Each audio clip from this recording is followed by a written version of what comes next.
তৌফিক দান করেছে। আমরা সেই মহান রব্বুল আলামিনের শুকরিয়া জ্ঞাপন করি। সবাই বলি আলহামদুলিল্লাহ। আল্লাহ সুবহানাহু ওয়া তাআলা আমাদেরকে এই দুনিয়ার জমিনে সৃষ্টি করেছেন মহান রব্বুল আলামিনের ইবাদতের জন্য। আর এটাই হচ্ছে আল্লাহ রব্বুল আলামিনের পাওয়া যে উলুহিয়া ইবাদত একমাত্র আল্লাহ সুবহানাহু ওয়া তাআলার জন্য নির্দিষ্ট করতে হবে। এই ইবাদতটি অন্য কোনো কারণে হলেই আর ইবাদত হিসাবে আল্লাহ সুবহানাহু ওয়া তাআলা কবুল করবেন না। এজন্য আমরা যে ঈমান নিয়ে এসেছি, যে ঈমান আল্লাহ সুবহানাহু ওয়া তাআলা আমাদেরকে দিয়েছেন, এই ঈমান বাড়ে এবং কমে। এই ঈমানের জোর শক্তি কোনো সময় বাড়ে, আবার কোনো সময় কমে। আর এই ঈমানের দুর্বলতা রয়েছে। ঈমান আমরা মনে করি যে শুধু আল্লাহকে বিশ্বাস করলাম, রাসূল সাল্লাল্লাহু আলাইহি ওয়াসাল্লামকে বিশ্বাস করলাম, রাসূলের আদিত দ্বীন বিশ্বাস করলাম, এর উপরেই বিশ্বাস করার পরে আর কোনো কিছু প্রয়োজন হবে না। এটা বাবা, এটা চিন্তা করা একটা ভুল কাজ। কারণ যেই ঈমানটা আমরা এনেছি, এই ঈমানের শক্তি কোনো কোনো সময় কাজের মাধ্যমে, বিশ্বাসের মাধ্যমে এটা দুর্বল হয়ে যায়। এই জন্য আজকে আমরা যে বিষয়টি নিয়ে আলোচনা করব সেটা হচ্ছে ঈমানের দুর্বলতা। দুর্বল ঈমানের প্রকাশ কিভাবে হবে, দুর্বল ঈমানের পরিচয় কি, কিভাবে বুঝতে পারবো যে একজন মানুষের ঈমান আর ঈমান নেই, এটা দুর্বল হয়ে গেছে, ঈমান নেই। এরপরে আমরা 10টি পয়েন্ট আলোচনা করব যেখানে ঈমানের দুর্বলতা সম্পর্কে আলোচনা করা হবে। আর এটা আমাদের আলোচনা একটি বই থেকে, বইয়ের নামটি হচ্ছে ঈমানী দুর্বলতা। বইয়ের নামই হচ্ছে ঈমানী দুর্বলতা। এটি ছোট্ট একটি বই, এটা লিখেছেন মুহাম্মদ সালেহ আল মুনাজ্জিদ। তিনি এই বইটি লিখেছেন। এখানের মধ্যে প্রায় 30 থেকে 35টি ঈমানের দুর্বলতা সম্পর্কে তিনি আলোচনা করেছেন। আমরা সেগুলো পয়েন্ট আকারে আলোচনা করব। প্রথম নাম্বার হচ্ছে ঈমানের দুর্বলতা তখন প্রকাশ পাবে যখন একজন ব্যক্তি পাপে নিমজ্জিত হবে, পাপ কাজ করবে, হারাম কাজ করবে। তখন বুঝতে পারবে, আপনি বুঝবেন যে আপনি ঈমানী দুর্বলতার মধ্যে পড়ে গেছেন, ঈমানী দুর্বলতা আপনার মধ্যে আছে। 2 নাম্বার হচ্ছে মানুষের অন্তরে কাঠিন্যতা অনুভব করা, অন্তরটা শক্ত হয়ে যাওয়া, অন্তরটা আর আল্লাহর ভয়ে কাঁদে না, অন্তরটা আর আপনার আল্লাহ সুবহানাহু ওয়া তাআলার আযাব শুনলে কান্না পায় না, অন্তরটা আর কোনো হৃদয় বিদারক ইসলামের ঘটনা শুনলে আর এটা ভালো লাগে না। এই অন্তরটা কি হয়ে গেছে? পাথরের মতো হয়ে গেছে, শক্ত হয়ে গেছে, কঠিন হয়ে গেছে। এটা হচ্ছে দুর্বল ঈমানের পরিচয়। আরেকটি হচ্ছে বাহুবাদী ইবাদত না করা। সালাত আদায় করছেন কিন্তু সঠিকভাবে করছেন না, আপনি উদাসীন। সালাতের ব্যাপারে সালাত আদায় করছেন, আপনি মুখ দিয়ে তাসবিহ করছেন ঠিক আছে, কিন্তু এর মধ্যে মজা পাচ্ছেন না। এই তাসবিহ কি পড়লেন, আল্লাহর কাছে কি চাইলেন, আপনি বুঝতেছেন না, আপনার অন্তরকে নাড়া দেয় না। আপনি যে দোয়া করতেছেন সুবহানাকাল্লাহুম্মা ওয়া বিহামদিকা ওয়া তাবারাকা ইসমুকা ওয়া তাআলা জাদ্দুকা ওয়া লা ইলাহা গায়রুক। এছাড়াও রাসূলুল্লাহ সালাতের শুরুতেই করতেন তাকবীরে পড়ে যেই সালাটি আল্লাহুম্মা বা'িদ বাইনি ওয়া বাইনা খাতায়ায়া কামা বা'আদতা বাইনাল মাশরিকি ওয়াল মাগরিব। কত সুন্দর অর্থপূর্ণ একটি দোয়া। কিন্তু এই দোয়াটা অনেকে জানি না, অনেকে জানলেও এর অর্থ জানি না, এর অর্থ জানি না। এই জন্য কি হয়, সালাতে মজা পাই না এবং সালাত করতে ভালো লাগে, বুঝছেন? এটা হচ্ছে ভালোভাবে ইবাদত না করা। আল্লাহর কাছে চাইলেন একটা জিনিস, তাড়াহুড়া করেছে চাইলেন, হাত তুললেন। দেখেন না আমাদের দেশের দোয়া, আমাদের দেশে ফরজ সালাতের পরে সম্মিলিত দোয়া হয়েছে, এটা একদম সংকীর্ণ, একদম ছোট, কাজ করে লাগে আল্লাহুম্মা আমিন, কি যেন বলতে মনে মনে, এরপর বলতেছে আমিন আমিন, শেষ দোয়া। এটা হচ্ছে আমাদের দেশের দোয়া। তাহলে ভালোভাবে ইবাদত না করা, সুন্দর করে ইবাদত না করা, এটা দুর্বল ইমানের পরিচয়। আপনার ইমান দুর্বলতা আছে ইমানে, এটা বুঝতে হবে। তারপর লেখো 4 নম্বর, আনুগত্য এবং ইবাদত। আনুগত্য করবেন আল্লাহ, আনুগত্য করবেন রাসূলের। এই আনুগত্য এবং ইবাদতের মধ্যে আপনি শৈথিল্যতা এবং অলসতা প্রদর্শন করা। অলসতা, আপনি অলস হয়ে গেলেন, অলস হয়ে সালাত আদায় করলেন, এটা আল্লাহ সুবহানাহু ওয়া তাআলা পছন্দ করেন না। এরকম কয়েকটি পয়েন্ট আমরা আলোচনা করবো। আর ইমানের দুর্বলতা প্রকাশ পায়, এটা প্রথম পয়েন্ট হচ্ছে পাপে নিমজ্জিত হওয়া। লেখক লিখতেছে অনেক পাপ মানুষ করে, আবার কিছু পাপ আছে আপনি আয়াত করলেন, কাল আবার এটা করেন না।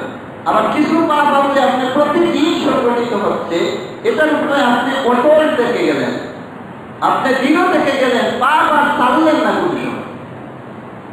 এই পাপটা আল্লাহ সুবহানাহু ওয়া তাআলা, যে বান্দা পাপ করবে, পাপে নিমজ্জিত হবে, হারাম কাজ করবে, এই হারাম কাজ সে অভ্যাসে পরিণত করলো। ক্রমান্বয়ে দেখা যায় এই পাপ কাজটা করতে করতে তার কাছে ভালো লাগে। তার কাছে কি লাগে? ভালো লাগে। একটা পাপ কাজ, পাপী, একজন বড় ধরনের পাপী, সে প্রথমে কি করে?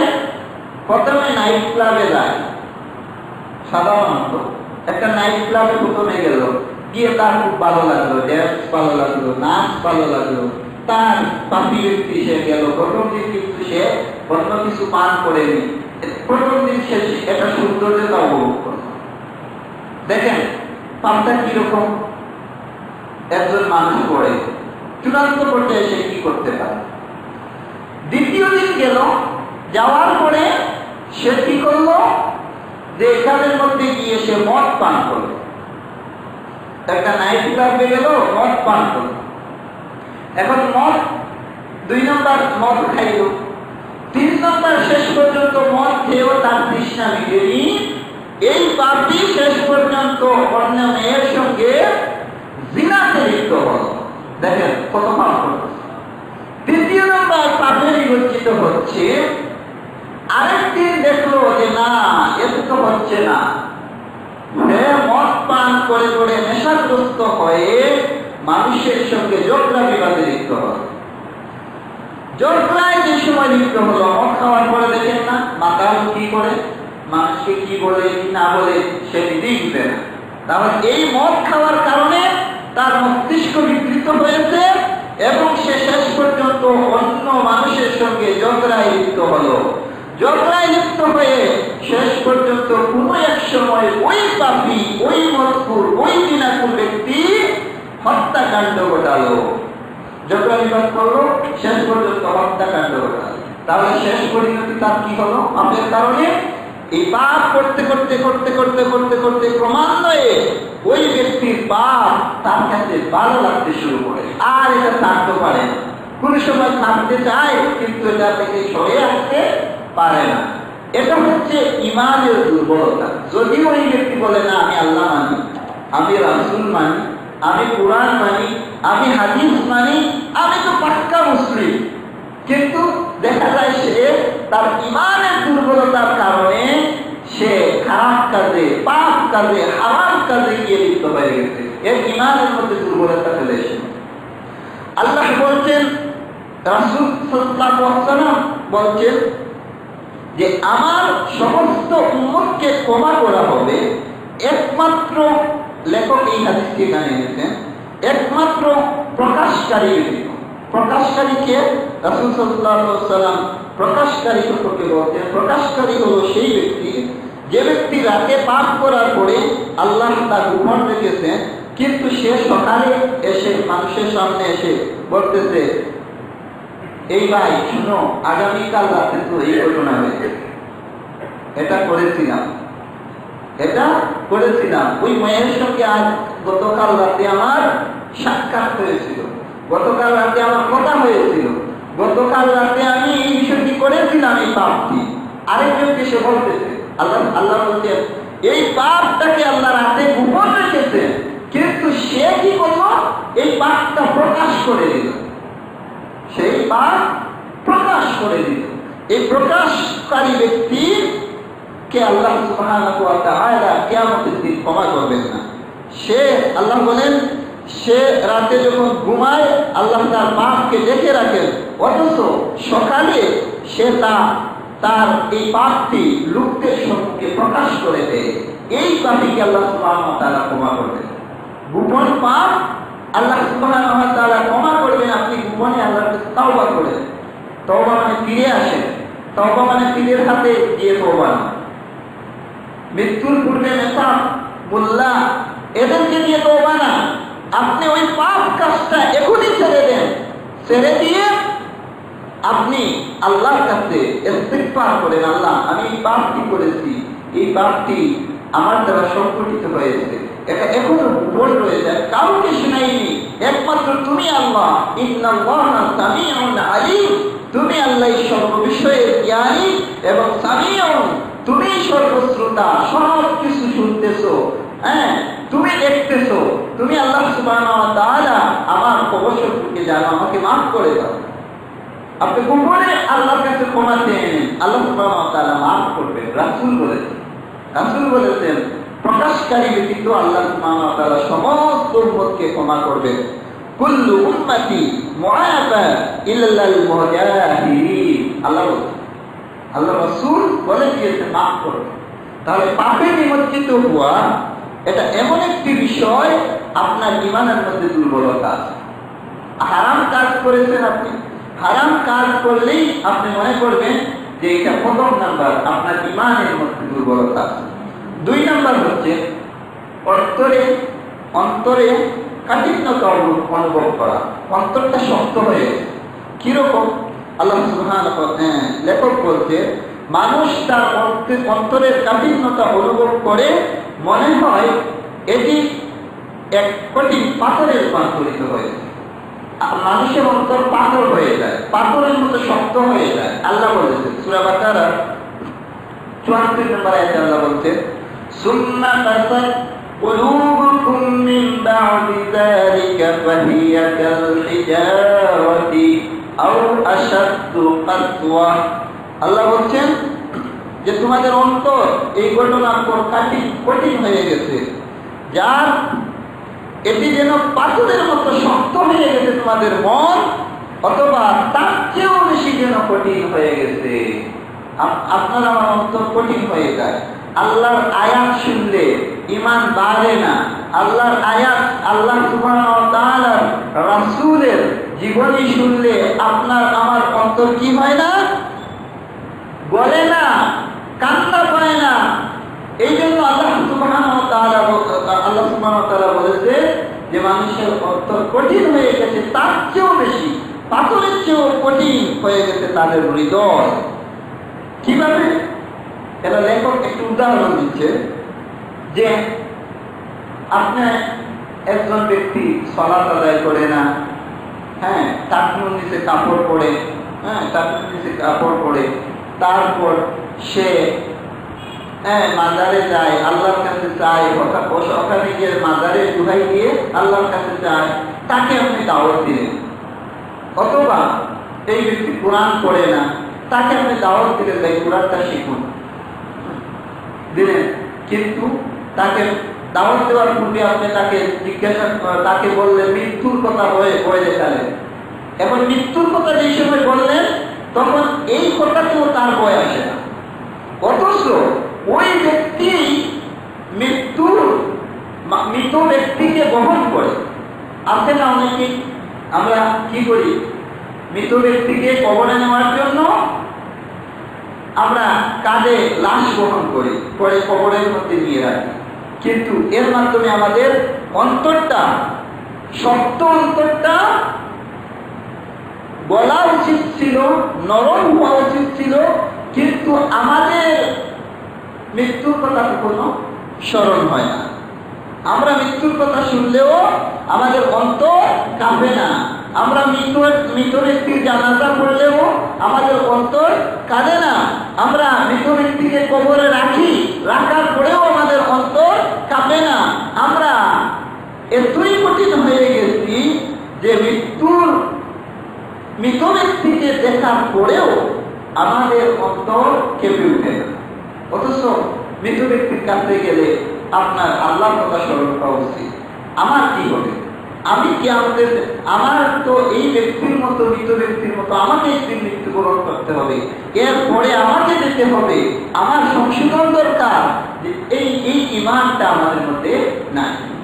আমরা ফরমালিটি, জানাজা নামাজ পড়তে হবে, একজন ভাই মৃত্যুবরণ করেছে, কিন্তু এখান থেকে আমাদের সেই শিক্ষা গ্রহণ করা উচিত, এটা আমরা বুঝি না।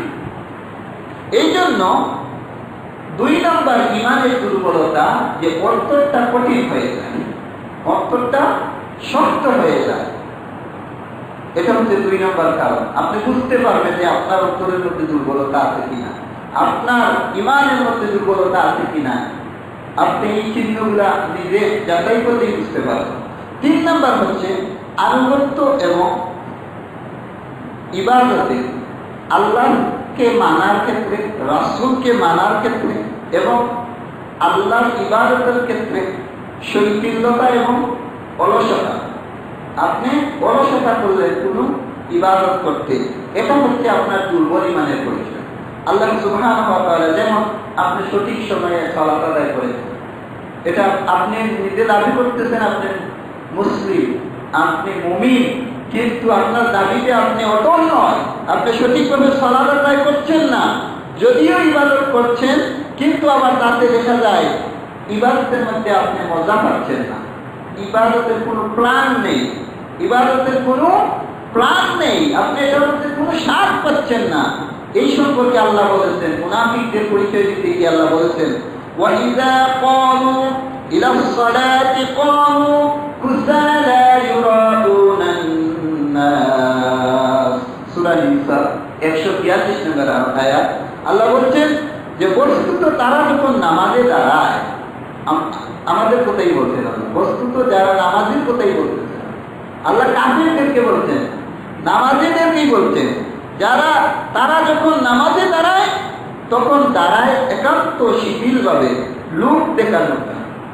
সালাত আদায় করে কিসের জন্য? লোক দেখানোর জন্য। মূলত এত শিথিলভাবে, এত অলসভাবে সে দাঁড়ায়, সে সালাত যে আদায় করতেছে সেটা বোঝা যায় না। এটা এই ইবাদতের মধ্যে কোনো প্রাণ নেই, এই ইবাদতের মধ্যে কোনো মজা নেই, স্বাদ নেই।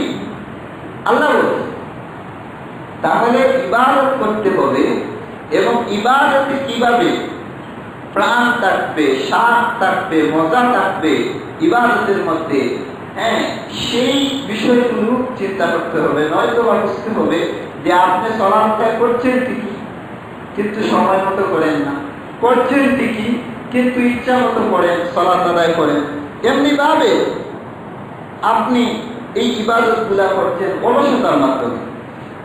এবং দেখা যায় অনেক সময় দেখা যায় ইবাদতের সময় পার হয়ে যায়, আর আমরা কি করি, এই ইবাদত ছুটে গেলে আর অন্তরের কষ্ট, একক তো সালাত যদি ছুটে যায় তাহলে এই সালাতের জন্য অন্তরে কষ্ট অনুভব করি না, আমরা কষ্ট লাগে না আমাদের। আমরা অন্যজনকে গালি দিই, গালি দেওয়ার পরে মনে হয় যে না দিচ্ছি আর ভালো করে। একজনকে আমরা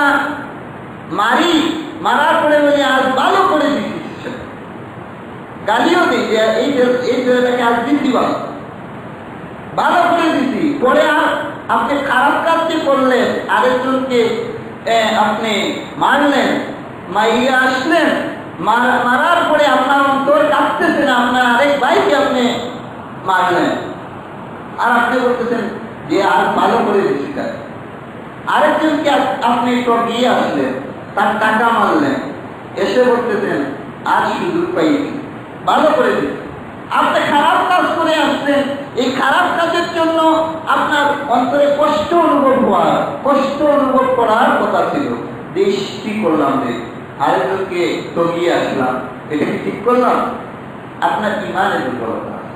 আপনি বুঝতে হবে খারাপ কাজ যে সময় করবেন, আল্লাহর আনুগত্যের বাইরে কোনো কাজ করবেন, কোনো ইবাদত করবেন, কোনো কাজ করবেন, তখন আপনি বুঝবেন যে আপনার অন্তরের মধ্যে দুর্বলতা, ইমানের দুর্বলতা রয়েছে।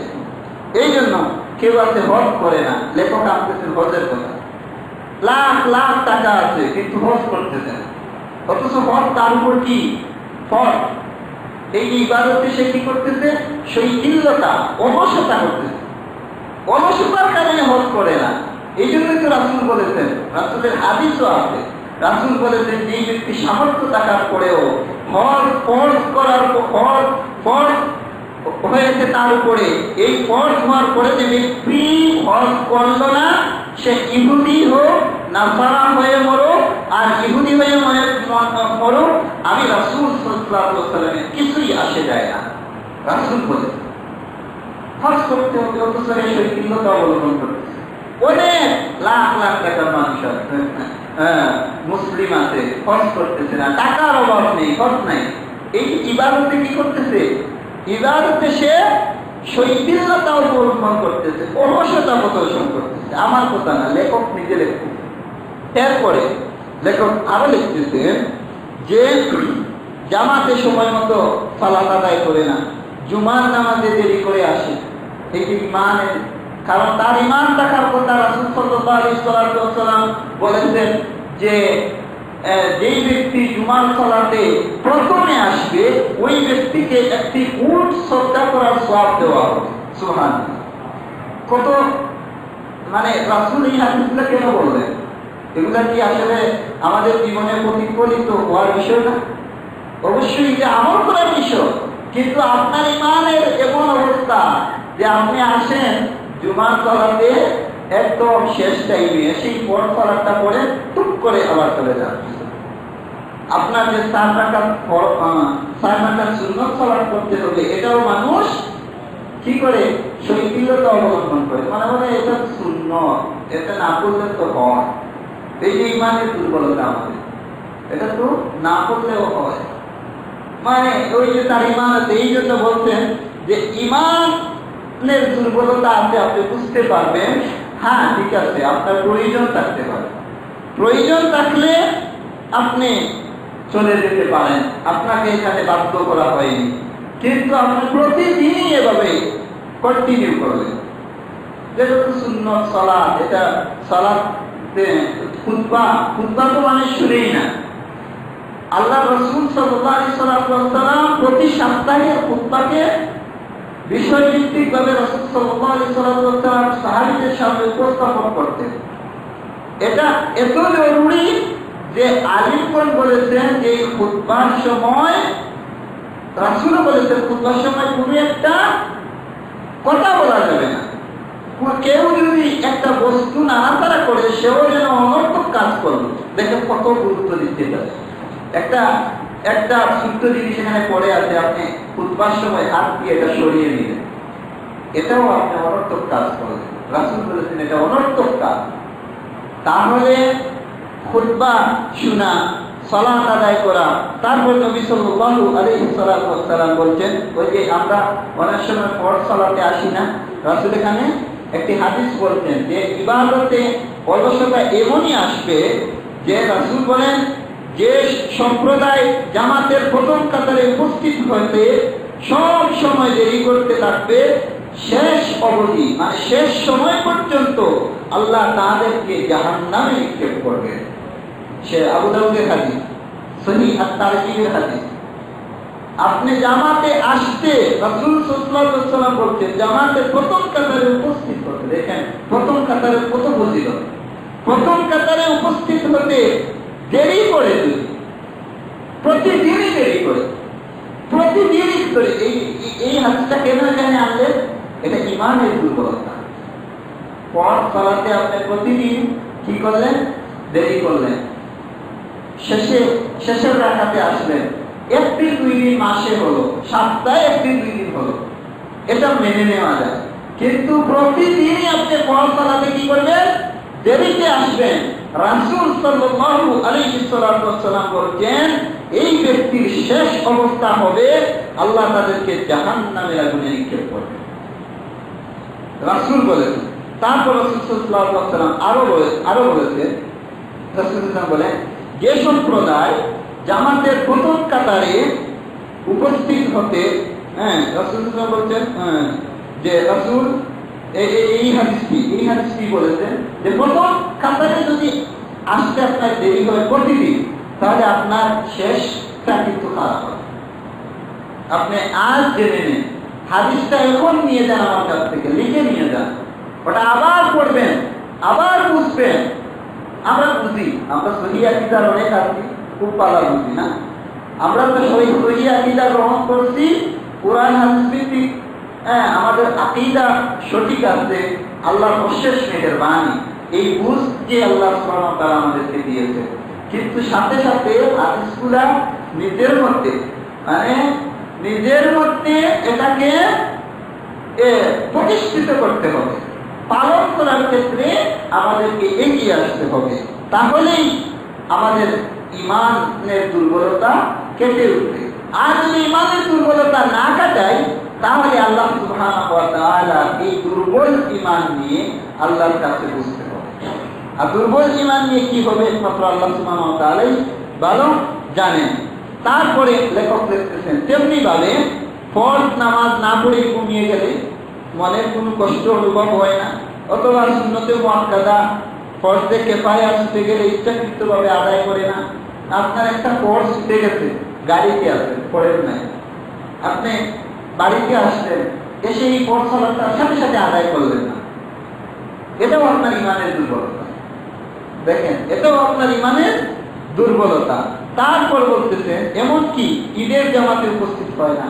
এমনও ব্যক্তি আছে যে ব্যক্তি ঈদের সালাতও পড়ে না। আপনারা দেখছেন কিনা? আমি দেখি, আমার বংশের মধ্যে আছে, ঈদের সালাতও আদায় করে না এমন ব্যক্তি আছে। অনেক বলার পরেও আমি অনেক দাওয়াত দিয়েছি, উনি তো 5 ওয়াক্ত সালাতে মসজিদে যায়ই না, মোটেই জীবনে কোনোদিন যায়নি। আমি দাওয়া দিয়েছি, দিতে দেখা একদিন শুধু দিতে পারছি ঈদের সালাতে। এখন দেখেন, আমি যেদিন দাওয়াত দিয়েছি এরপর থেকে একদিন নিয়েছি, এর পূর্বে তার জীবনে কখনো কোনোদিন ঈদের সালাতে যায়নি। আবার সেই ইমানদার, সে আবার ইমানের দাবি করছে।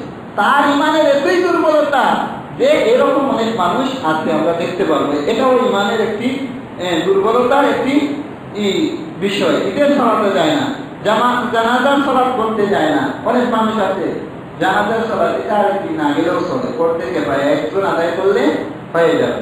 কিন্তু এই জানাজার সালাতে গেলে আপনার কত উপকার, মৃত্যুর কথা স্মরণ হবে, মৃত ব্যক্তিকে দেখবেন, কবরে রাখবেন এবং জানাজার সালাত আদায় করবেন, 2 কেরাত সওয়াব হবে। কবরস্থ করলে 1 কেরাত, আর জানাজার সালাত আদায় করলে 1 কেরাত, মানে উহুদ পরিমাণ, 2টা উহুদ পরিমাণ সওয়াবের মালিক আপনি হয়ে গেলেন। কত সুবর্ণ সুযোগ এগুলো, কিন্তু আমরা এগুলো আদায় করতে চাই না, আমাদের অলসতা বেশি। এই যে ইমানের দুর্বলতা, প্রকৃতপক্ষে সে নেকির কাজ করতে আগ্রহী নয়। প্রকৃতপক্ষে একজন মানুষ দেখবেন যে নেকির কাজ করতে তার ভালো লাগে না। একটা আয়াত পড়ি, একটা কোরআনের হাদিসের একটি সহিহ হাদিস পড়ি, এটা পড়তে আমরা ভালো লাগে, মানে মজা লাগে না। এটা হচ্ছে ইমানের দুর্বলতা। সে হলো আল্লাহ তাআলার বাণী সম্পূর্ণ বিপরীত। আল্লাহ বলছেন, লেখক, যে যেই ব্যক্তির জানাজার সালাত করতে ভালো লাগে না, হজ করতেও ভালো লাগে না, তারপর ঈদের সালাত করতে ভালো লাগে না, এই ব্যক্তি আল্লাহর আয়াতের বিপরীতে চলে। আয়াতটা কি? সূরা আম্বিয়া 90 নম্বর আয়াত। আল্লাহ বলছেন, আল্লাহ তাআলা বলছেন, তারা সৎকর্মে ঝাঁপিয়ে পড়ত। একটা দলের কথা বলতেছে না, একটা জাতির কথা বলতেছে, যে এই জাতি সৎকর্মে ঝাঁপিয়ে পড়ত। তারা আল্লাহর ব্যাপারে আশা রাখত এবং ভীতি সহকারে আল্লাহকে রাখত, এবং তারা ছিল আল্লাহর কাছে বিনীত হয়ে আল্লাহকে রাখতো। তারা আশা নিয়ে আল্লাহকে রাখতো, বই নিয়ে আল্লাহকে রাখতো। হ্যাঁ, সৎ কর্মের জন্য, ভালো কাজের জন্য ঝাঁপিয়ে পড়তো। আল্লাহ একটা দলের কথা বলতেছে। আমরা কি করি? এই আয়াত পড়ি কিন্তু ঝাঁপিয়ে পড়ি না। আমাদের নেকি করার, উৎসাহিত ইবাদত করার প্রতি কোনো মনোযোগ নাই। আমরা শুধু অলসতার মধ্যে জীবন কাটিয়ে ফেলি। এইটাই হচ্ছে ইমানের দুর্বলতার কারণ। তারপর বলছেন ইবাদতের ক্ষেত্রে অলসতা করার বহিঃপ্রকাশ হলো যেমন তাহাজ্জুদের সালাত না পড়া, সুন্নত আদায়ের অনীহা, মসজিদের দিকে তাড়াতাড়ি না যাওয়া, মসজিদে তাড়াতাড়ি না যাওয়া, সালাতের মধ্যে তাড়াতাড়ি না আসা, সালাত পড়বো বলে আপনি লেট করলেন, দেরি করলেন, এগুলো হচ্ছে দুর্বল ইমানের পরিচয়। আপনি ভালো কাজের প্রতি আপনি ঝাঁপিয়ে পড়তেছেন না, আপনি আগ্রহের সহিত ইবাদত করতেছেন না, আপনার ইমানের মধ্যে দুর্বলতা আছে। তাহলে এগুলো হচ্ছে ইমান যে আপনার দুর্বল, এই দুর্বল ইমানের পরিচয় হচ্ছে। আরেকটি হচ্ছে মেজাজের ভারসাম্যহীনতা এবং প্রজ্ঞার প্রশস্ততা। এটা কি? যেমন মনে হয় যেন তার বুকে পাথর চেপে আছে। কিভাবে? সামান্যতেই উত্তেজিত হয়ে পড়ে। কেউ একটা কথা বললে সামান্যতেই উত্তেজিত হয়ে যাচ্ছে। কারো সাথে সুসম্পর্ক নাই। আপনার সম্পর্কটা সবার সাথে কি হবে? সুসম্পর্ক হবে। আপনার আচরণ হবে মানুষের সঙ্গে সুসম্পর্কের আচরণ। দেখা হলে তাকে সালাম দিবেন। সালাম দেওয়া সুন্নত না? দেখা হলে আরেকটা সুন্নত কি? আরেকটা সুন্নত আছে, এটা জানেন? দেখা হলে কি করতে হবে? মুস্কি হাসি দিয়ে দেখা করতে হবে। আপনি মুখ কালা করলেন, চেহারা একদম মলিন করে আপনি আরেকজন ভাইয়ের দিকে তাকালেন, তার সঙ্গে সাক্ষাৎ হইতে একটা মুস্কি হাসি দেন, এটা সুন্নত। সদকার সওয়াব পেয়ে যাবেন। আপনি টাকা দিয়ে সদকা সওয়াব পাওয়ার কথা, কিন্তু আপনি আরেক ভাইয়ের সঙ্গে দেখা হওয়ার সাথে সাথে একটা হাসি দিলেন, মুস্কি হাসি দিলেন, এটার মাধ্যমে আপনি সদকার সওয়াব পেয়ে যাচ্ছেন। তাহলে আপনার মেজাজের ভারসাম্যতা এমন যে সুসম্পর্ক থাকে না। মানুষের সঙ্গে দেখা হলে আপনার চেহারা মলিন থাকে, আপনার সুসম্পর্ক ঠিক নয়। অথচ রাসূল সাল্লাল্লাহু আলাইহি ওয়াসাল্লামের হাদিস হচ্ছে ইমানের দুর্বলতা আছে আপনার। আপনি যদি দেখে আরেকজন ভাইকে দেখে হাসেন না, তাহলে ইমানের দুর্বলতা। আরেকজন ভাইকে দেখে তাকে সালাম দিলেন না, এটা ইমানের দুর্বলতা। এটা হুজুরদেরও আছে, মোল্লাদেরও এটা। আমি দেখবেন অনেক হুজুরদেরকে সালাম দিলে নড়ে চড়ে না, এদিক হয় না এদিক হয়, আর সালাম সালাম। অথবা অনেকে আছে তো লামাধারী, ওয়াহাবি, তারপর কি লামাধারী, ওয়াহাবি, এদের দেখলে এদেরকে তো সালামের উত্তর দিবেই না, সালামও দিবে না, আপনার সঙ্গে হাত দিয়ে মুসাফাও করবে। অনেকে আছে আমার সঙ্গে মুসাফাই করে না, এরা বড় বড় আলিম, বাবা এরা মুসাফাই করে না। অথচ এই সুন্নাতটা কত স্ট্রং এবং সবল। রাসূল সাল্লাল্লাহু আলাইহি ওয়াসাল্লাম বলেছেন, যতক্ষণ তারা মুসাফা করবে, হাত ছাড়বে না, ততক্ষণ কি হতে থাকে? নেকি হবে। সুবহানাল্লাহ। অথচ তারা মুসাফা করবে না আপনার সঙ্গে। তো এই হচ্ছে তাদের সুসম্পর্ক। তো রাসূল বলেন কি? রাসূল সাল্লাল্লাহু আলাইহি ওয়াসাল্লাম বলেন ইমানের কথা এভাবে বলেছেন। রাসূল, সাহাবী বলতেন যে রাসূল ইমানের কথা এভাবে বলেছে যে ধৈর্য ধারণ করা এবং ক্ষমা করাই হলো ঈমান। ধৈর্য ধারণ করতে হবে সব ব্যাপারে। আপনার অপোজিট পার্টি, তাকে আপনি ঘৃণা করতে পারবেন না, তার ব্যাপারে আপনি ধৈর্য ধারণ করতে হবে। আপনার অপোজিট পার্টি সে যদি কোনো ভুল করে, তাকে ক্ষমা করাই হলো ঈমান। তাকে ক্ষমার দৃষ্টিতে দেখতে হবে, তাকে আপনি উদার মনে তার দিকে তাকাতে হবে। উদার মন ছাড়া তার দিকে তাকাতে পারবেন না। আপনার ঈমানটা এমন হচ্ছে যে তার দিকে তাকাতে হলেও আপনি উদার মনে চাইতে হবে। তাহলে এটাই হচ্ছে ইমান। যদি এটা না করেন, সুসম্পর্ক বজায় না রাখেন, সুন্দরভাবে একটা মুস্কি হাসি দিয়ে তার সঙ্গে দেখা না করেন, তার সঙ্গে আপনি ক্ষমার দৃষ্টিতে, সে অনেক ভুলের মধ্যে আছে, তাই বলে কি তাকে খারাপ পারবেন? না, তাকে ক্ষমার দৃষ্টিতে দেখতে হবে। কেউ কারোর সঙ্গে কথাবার্তা বলতে ধৈর্য সহকারে তার সঙ্গে কথা বলতে হবে, এটা হচ্ছে ইমান। এই বৈশিষ্ট্য যদি আপনার আমার থাকে, তাহলে মনে করবেন ইমানের দুর্বলতা নেই, ইমানটা সবল আছে।